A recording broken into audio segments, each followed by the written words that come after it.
Welcome to the Deep Dive.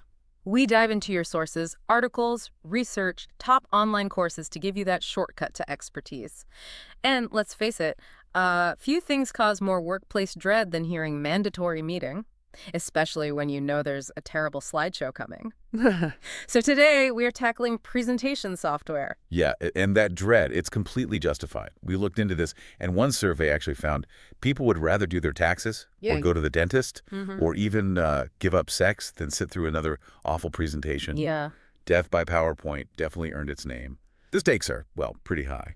But here's the thing, the tool itself isn't dead, right? It's like everywhere. Boardrooms, classrooms, people even make animated YouTube videos with it now. Exactly. It's incredibly versatile. So our mission for you today is pretty straightforward. We've sifted through, I think it was over 400 courses and guides, and we've pulled out the absolute must-knows, the design rules, the advanced tricks, basically, how to go from just clicking slides to being a presentation master. Right. And the first step really is just stopping the common mistakes, understanding why most presentations fail. It's usually not the software's fault, is it? Not fundamentally, no. It's about violating basic design principles. Bad slides often run afoul of something called cognitive load theory. Okay, cognitive load, like overloading the brain. Precisely. You throw too much stuff on a slide text, complex graphics, whatever, and people just can't process it effectively. They actually learn less. Is that why reading your slides word for word is so bad? Because I swear, that's the #1 sin I see. That's a perfect example. And there's a specific reason. It violates the redundancy principle. Basically, when the audience is trying to read the exact same text on the screen that you're saying out loud, their brain gets, confused. It's processing the same info through two channels at once, and research shows retention just plummets. It kind of cancels itself out. Okay, that makes total sense. I definitely tune out when that happens. So if the goal is less load, less redundancy, what are the big mistakes we need to fix? Like specific things. All right, let's hit the big ones. Number one, way too much text. People treat slides like documents, like scripts. Right, it's not a teleprompter. Exactly. The fix here is the 6x6 rule. It's a guideline, but a really useful one.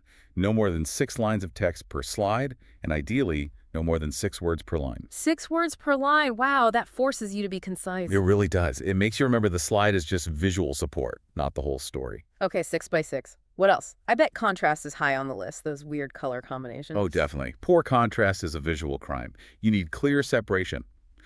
The usual advice, and it's good advice, is aim for high contrast. Think cool background colors, blues, greens, dark grays. Things that recede visually. Exactly, they recede. And then use warm font colors, bright white, yellow, maybe a light orange for the text. Those pop forward, makes it easy to read, looks professional. Cool background, warm font, got it. What about black backgrounds? Company branding sometimes forces that. Then you absolutely need a very bright font. White, light yellow, maximum difference is always the goal. And speaking of clarity, can we talk about animations? Oh boy, the flying text, the spinning logos. Please, let's stop. It just looks amateurish, like a party presentation for kids, as one source put it. Right, stick to simple stuff like fade or wipe. Yes, use them sparingly, just to signal a transition, not for entertainment value. Keep it clean. Consistency also matters with fonts. Stick to simple, clean, sans serif fonts. Think Arial, Calibri, Helvetica. Easy to read. And keep the body text size reasonable, at least 24 point. Minimum. Nobody should need binoculars. Okay, simple fonts, good size, and visually don't just dump data, right? Like those giant Excel tables. Oh, yes. Please don't just paste a massive spreadsheet onto a slide. Simplify your data visualization. Use bold text, maybe color, headings. Guide the viewer's eye. Create a clear visual hierarchy. What's the one key takeaway from this chart? Make it obvious. You mentioned headings. I saw something interesting in the notes about slide titles, not just using one word. Ah, yes. That's a fantastic tip, actually grounded in educational research. Instead of a vague title like Q4 results, write a short, full-sentence heading that makes an assertion, like sales exceeded targets by 15%. That sentence summarizes the point of the slide. The research shows it dramatically boosts audience recall. That's smart. The title itself tells a story. Okay, and one last design point. The difference between what you show and what you share later. Crucial distinction. Your on-screen slides, that's the highlight film. Minimal text, big visuals keeps the focus on you, the speaker. In the detailed stuff. That goes in the handout, the reading deck. That's Yeah. where you can put the dense text, the full data tables, the sources. Distribute that afterwards. 2 different documents, 2 different purposes. Okay, solid design rules. That covers making sure people can actually absorb the information without, hating the experience. But to really elevate things, to make presentations persuasive, memorable, that gets into mastering the software tools, doesn't it? It does. Now we're moving into the Pro Toolkit. And the absolute foundation here, the thing that saves so much time and headache, is the Slide Master. Ah, the mysterious Slide Master. I know people avoid it. They do. And they waste hours manually pasting logos on every slide or fixing fonts one by one. It's painful. Yeah, imagine doing that for a 50-slide deck. The Slide Master is your central control. You set up your layouts, colors, fonts, logo placement, even default shape styles once, and it applies instantly across the entire presentation. Master this, you get hours back. Seriously. Okay, Slide Master for consistency. But what about making things dynamic? I hear a lot about the Morph transition. Morph is the game changer. It's what makes presentations move smoothly, almost like video, without complex animation skills. How does it work? Is it complicated? Surprisingly, no. It creates animation between slides based on objects that are on both. One really cool example we saw in the courses was using Morph to create an interactive, clickable side menu. You put icons on your slide, link them to different sections. Like hyperlinks. Exactly. You link them, then apply Morph to the whole deck. When you click an icon, the content slides beautifully into place. It looks incredibly slick and custom. Okay, that sounds advanced. Is it hard to actually do? The basic technique is quite simple. Let's say you want an image to slide in smoothly. You put the image on slide 2 where you want it to end up. Then copy it, paste it onto slide 1, and drag it just off the visible slide area. Ah, so it starts off stage on the first slide. Precisely. When you transition from slide 1 to slide 2 using Morph, PowerPoint automatically animates it, moving from its off-screen position into its final spot. It looked professional, but the setup is easy once you know the trick. That's clever. Moving objects off stage.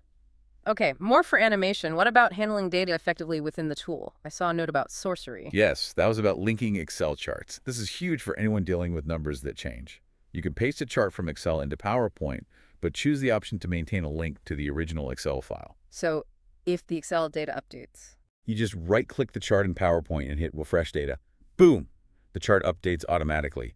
No more manually recreating charts every quarter. It feels like magic. That eliminates a huge potential for error. Okay, tools for creation. What about tools for the actual delivery? When you're standing up there presenting. 2 key ones: custom shows and presenter view. Custom shows are about efficiency. Let's say you have a big deck, but different audiences need different parts. You can easily create custom versions like Exec Summary uses slides 110, Ops Deep Dive uses slides 15 plus 1525, all from the same master file. Smart. Tailoring without multiple files. And presenter view. That feels essential. Absolutely non-negotiable if you use notes. Presenter view shows you your current slide, your speaker notes, and a preview of the next slide on your laptop screen. While the audience just sees the main slide. Exactly. Lets you stay on track, see what's coming, glance at your notes, all without the audience knowing. It's the difference between looking polished and fumbling. And we should probably mention the new kid on the block AI tools, right? Like APPT. Yeah, the AI assistants are getting pretty good. You can feed them text, and they'll generate a whole set of surprisingly decent-looking slides, layout, images, the works. Saves a ton of initial setup time. Which actually brings us to a big question. With all these features and tools like AI, is PowerPoint still the king? Or has something like Canva taken over? Ah, the big showdown. The sources suggest it really depends on you and what you need to do. Makes sense. They serve different needs. Totally. Canva gets huge points for ease of use. It's drag and drop, simple, fully cloud-based, great for collaborating.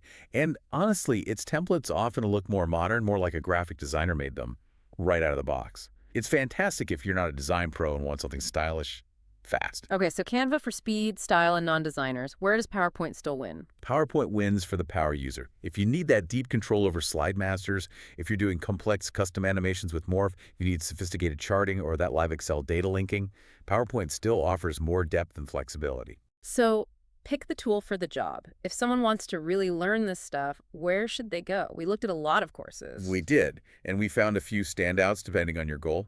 If you want to become the technical wizard, like master every button and feature, Kyle Pugh's Microsoft PowerPoint, From Beginner to Advanced, on Udemy is excellent. He's a Microsoft certified trainer, really knows the software inside and out. Okay, that's for the software mastery. But what if you care less about the buttons and more about, say, persuading your boss or clients, the business angle? Right. For the business storyteller, the top recommendation was PwC's course on Coursera, Effective Business Presentations with PowerPoint. Importantly, it's not really a technical tutorial. It's all about structuring your narrative, communication strategy, how to present the story and your data. That's a higher level skill. Makes sense. And for the purely visual, making things look amazing. There are advanced animation courses, but a good starting point might be something like PowerPoint, Silicon Valley Presentation Secrets on LinkedIn Learning. It focuses on those eye-catching modern visual tricks. Got it. Different paths for different goals. So if we boil it all down, what's the core takeaway for you listening? I'd say true mastery in, well, 2025 and beyond is really two things. You need the technical chops, knowing the slide master, using Morph, linking data, but that's not enough. You need the discipline too, right? Exactly. You must pair that tech skill with rigid design discipline. Stick to the 6x6 rule, ensure killer contrast, fight the clutter, keep it readable. It's about taking information and turning it into a story that actually connects and persuades. I liked that quote from one source.